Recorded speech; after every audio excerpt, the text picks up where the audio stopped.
اللہ اللہ اللہ اللہ۔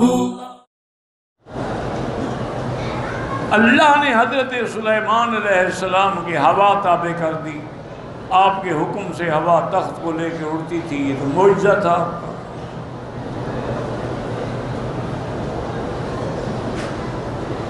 اللہ تبارک و تعالی نے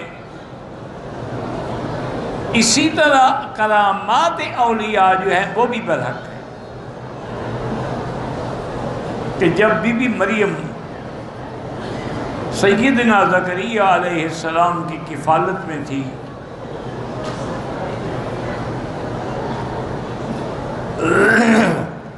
آپ ان کو کمرے میں چھوڑ کے جاتے، دروازہ بند کرتے۔ اللہ کی شان ہے کہ ایک دن تشریف لائے تو کیا دیکھتے ہیں کہ حضرت بی بی صاحب کے پاس تو ہر قسم کے پھل رکھے ہوئے ہیں، اور ایسے پھل بھی رکھے ہوئے ہیں جن کی موسم بھی نہیں ہے۔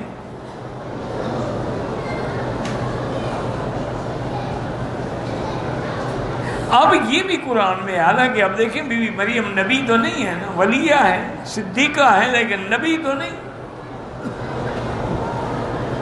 کلما دخل علیہا زکریا المحراب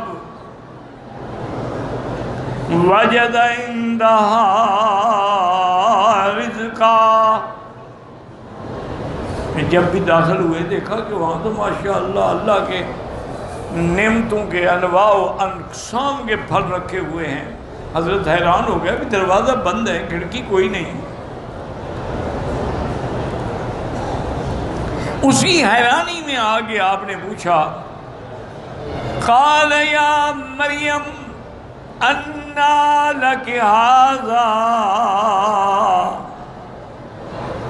آپ نے فرمایا بی بی مریم یہ پھل کہاں سے آ گئے؟ بچی ہے، بی بی مریم بچی تھی۔ لیکن یاد رکھیں کہ وہ انبیاء کے گھرانے سے تعلق رکھنے والی بچی ہے، کوئی عام بچی تو نہیں ہے۔ امرات عمران کی منتوں سے اللہ نے وہ بچی عطا فرمائی ہے۔ تو فوراً بچی نے قالت هو من عند اللہ، یہ دیکھیں کہ بی بی ولیہ ہے، صدیقہ ہے، لیکن نہیں کہا کہ میری بزرگی ہے، نہیں کہا نہیں، یہ تو اللہ نے دیا ہے۔ اور آگے ایک بات یہ بھی بتا دی کہ آپ گھبرا کیوں رہیں گی موسم کے بغیر پھل؟ ان اللہ یرزق من یشاء بغیر حساب، اللہ جس کو چاہیں بغیر مدت کے، بغیر حساب کے، بغیر زمان، بغیر مکان کے عطا فرما دیں۔ تو یہ کرامت جو ہے یہ بھی قرآن سے ثابت ہے۔ اسی طرح جب بی بی مریم کو اللہ کے حکم سے حمل ٹھہر گیا، بڑا الگ تفصیل سے واقعہ ہے، اور آپ کو جب وقت ولادت قریب آیا اور تکلیف ہوئی تو اللہ تبارک و تعالی نے فرشتوں کو حکم دیا جبریل علیہ السلام کو کہ جا کے زور سے آواز دو کہ گھبرائیں نہیں، اللہ نے آپ کے پینے کے لیے نیچے چشمہ جاری کر دیا ہے، اور ساتھ جو کھجور کا چھوٹا سا درخت ہے وَهُزِّي إِلَيْكِ بِجِذْعِ النَّخْلَةِ، اس کو ذرا پکڑ کے ہلائیں۔ اب ایک یعنی نوجوان عورت ہے، کنواری عورت ہے، اللہ کی قدرت سے بچہ پیدا ہو رہا ہے، کھجور کا ہلانا کو آسان ہے، لیکن یہ کرامت ہے۔ اب جب آپ اس کو ہلائیں تو ساکت علیک رطبا جنیا، تو کھجور سے بالکل تازہ کھجوریں اتریں گی۔ تو اس لیے علماء نے قرآن سے یہ مسئلہ بھی لکھا ہے کہ حمل والی عورت کے لیے کھجور سے بہتر غذا کوئی نہیں۔ اگر کھجور سے بہتر غذا کوئی ہوتی تو اللہ قادر ہے وہاں آم پیدا کر دیتے، سیب پیدا کر دیتے، اور چیزیں پیدا کر دیتے، لیکن کھجور جو پیدا کی تو معنی یہ ہے کہ اس سے اچھی غذا کوئی نہیں۔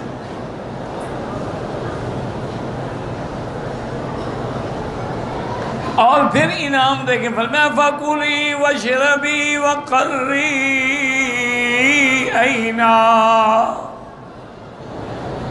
بی بی کھجوریں کھاؤ، پانی پیو، اور عیسیٰ کے چہرے کو دیکھ کے اپنی آنکھیں ٹھنڈی کرو۔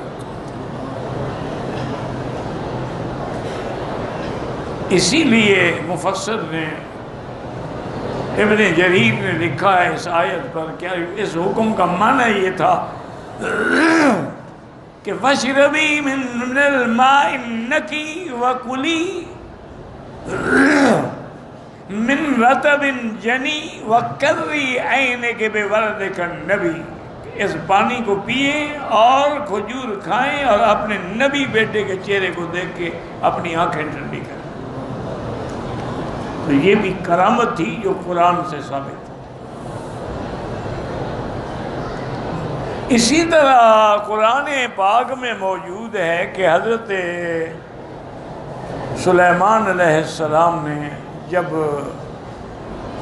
ملکہ سبا کو بلایا، حکم دیا کہ میرے پاس آ کے پیش ہوں،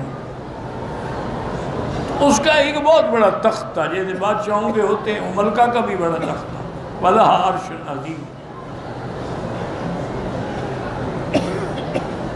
تو حضرت سلیمان علیہ السلام کو فرمایا قَالَ يَا أَيُّهَا الْمَلَأُ أَيُّكُمْ يَأْتِينِي بِعَرْشِهَا قبل ان یاتونی مسلمین، کون ہے تم میں سے جو اس کے آنے سے پہلے پہلے اس کا تخت اٹھا کے لے آئے یہاں؟ قال عفریت من الجن انا آتیک بہ قبل ان تقوم من مقامک۔ جنوں میں ایک سرکش جن نے کہا کہ حضرت میں وہ تخت لا سکتا ہوں، اور اتنی دیر میں، جتنی دیر آپ کی مجلس میں ہوتی ہے نا، اتنی دیر میں میں لے آؤں گا۔ اب میں نے کوئی اس سے بھی جلدی چاہیے۔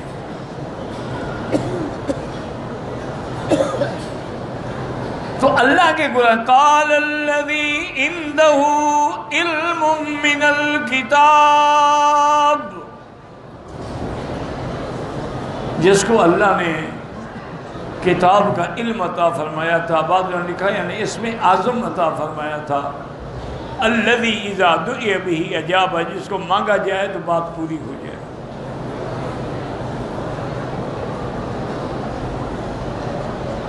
تو اس لیے اس نے کہا کہ حضرت اگر مجھے حکم دے، انا آتیک بہ قبل ان یرتد الیک طرفک، آپ کے پلک جھپکنے سے پہلے آپ آنکھیں بند کریں، کھولیں میں تخت آ جائے گا۔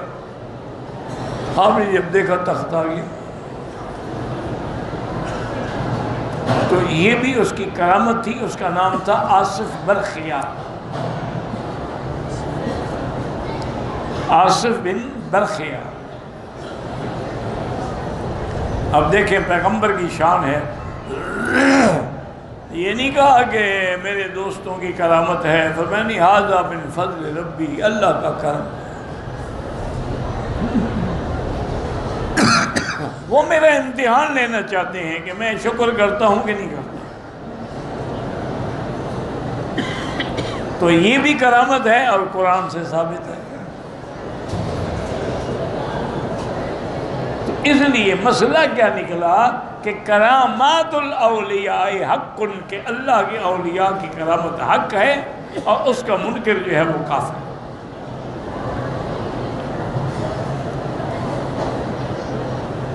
لیکن ایک مسئلہ یہاں اور بھی سمجھ لیں کہ ولی کا معنی یہ نہیں ہوتا کہ اس کے ہاتھ پہ ضرور کرامت ظاہر نہ ہو۔ الاستقامت فوق الکرامہ، اگر دین پہ مستقیم ہے، یہ کرامت سے بڑی شان ہے۔ کبھی یہ ہوتا ہے کہ اعلیٰ بزرگوں سے کچھ ظاہر نہیں ہوتا اور ادنا سے ظاہر ہو جاتا ہے، تو یہ کوئی نہ ان کے نقص کی دلیل ہے نہ اس کے کمال کی دلیل۔ اصل چیز اتباع حضور۔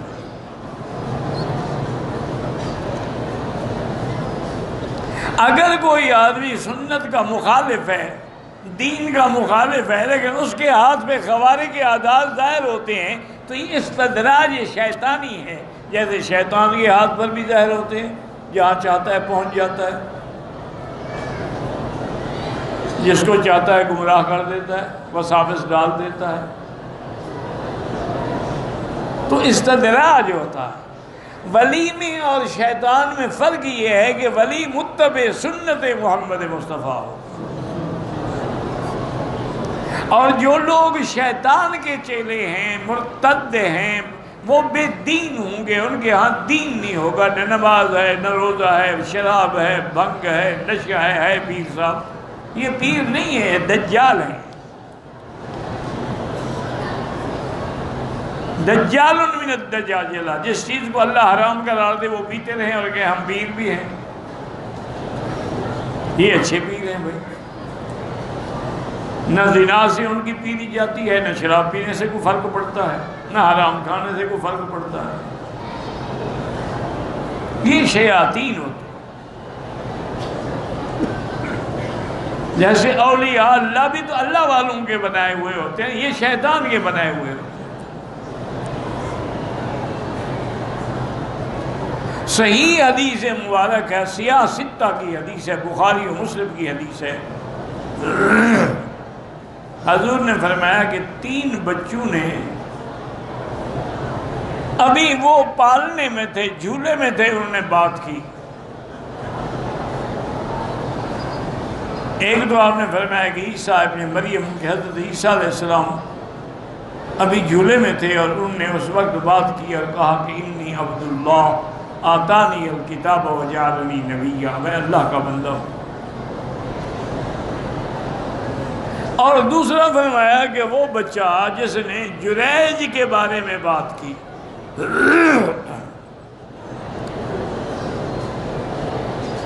جریج جو تھے نا، یاد رکھیں یہ ایک اللہ کے بہت بڑے ولی تھے، بڑے عابد، بڑے زاہد، ساری زندگی انہوں نے عبادت میں گزاری۔ ایک دن اتفاق یہ ہے، ماں نے بلایا تو آپ عبادت میں مشغول تھے، تو آپ کو جواب دینے میں اور جانے میں دیر ہو گئی، تو ماں غصے میں آ گئی، کہنے لگی بڑا عابد بنا پھرتا ہے، میں بلا رہی ہوں اور تم نہیں آئے ہو، جاؤ اللہ تمہیں کسی کنجری کا منہ دکھلائے گا۔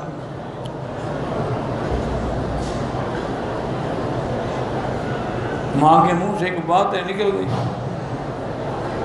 اب حضرت جریج ایک تو خوبصورت تھے، پھر دوسرے عابد تھے، پھر جو آدمی زیادہ بچنے والا ہو نا، شیطان بھی اسی کے پیچھے لگتا ہے۔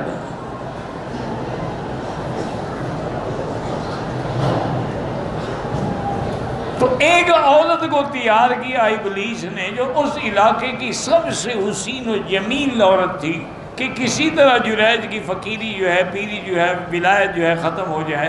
انہوں نے تیار کیا کہ تم حضرت جریج سے عشق کرو اور اس کے بعد ان کے ساتھ برا کر لو، بس ہمارا کام بن جائے گا۔ انہوں نے کہا ٹھیک ہے۔ اب اس نے جناب ہر ممکن ہیلا آزمایا، ناز، انداز، لباس، باتیں، میں تمہارے بغیر مر جاؤں گی، میں فنا ہو جاؤں گی، یہ تو ان کے چلتر ہوتے ہیں نا۔ کیونکہ عورتوں کا مکر جو ہے نا، تو علماء نے لکھا ہے، وہ بھی قرآن سے لکھا ہے، کہ شیطان کا مکر جو کمزور ہوتا ہے، عورت کا مکر زیادہ بڑا ہوتا ہے۔ ان کید الشیطان کان ضعیفا، قرآن کہتا ہے۔ اور عورتوں کے بارے میں ہے کہ ان کیدکن عظیم، تمہارا مکر بہت بڑا ہے۔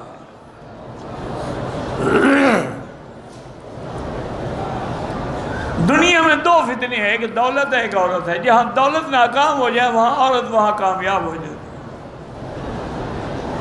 الا من عصمہ اللہ، مگر جس کو اللہ بچا لے وہ الگ بات ہے۔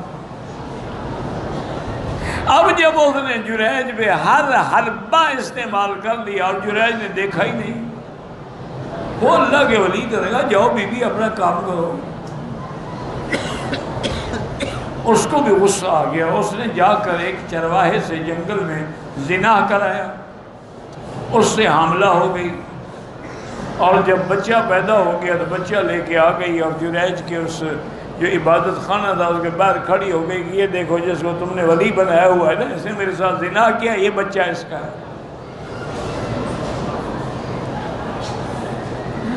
اب قومیں تو ہمیشہ اندھی ہوتی ہیں نا، مرد آباد تو مرد آباد، زندہ آباد تو زندہ آباد، نہ ان کو کوئی پتہ ہے کہ زندہ آباد کیوں کہہ رہے ہیں یا مرد آباد کیوں کہہ رہے ہیں، یہ کوئی پتہ نہیں ہوتا، بس جیسے نعرہ یہ بھی مل جاتے ہیں۔ قوم دوڑی ہوئی آئی جناب، انہوں نے بات سنی اور وہ تو پڑ گئے نا، حضرت کو مارا بھی اور ان کا عبادت خانے کو بھی توڑ پھوڑ کے رکھ دیا۔ حضرت کہتے ہیں خدا کا خوف کرو، یہ جھوٹ بول رہی ہے، وہ کون سنے۔ پھر جب عورت الزام لگائے نا، یہ ہر کوئی عورت کی بات مانتا ہے، کہتے ہیں نہیں عورت ایسی بات کہہ سکتے، کیوں جھوٹی بات کرے گی۔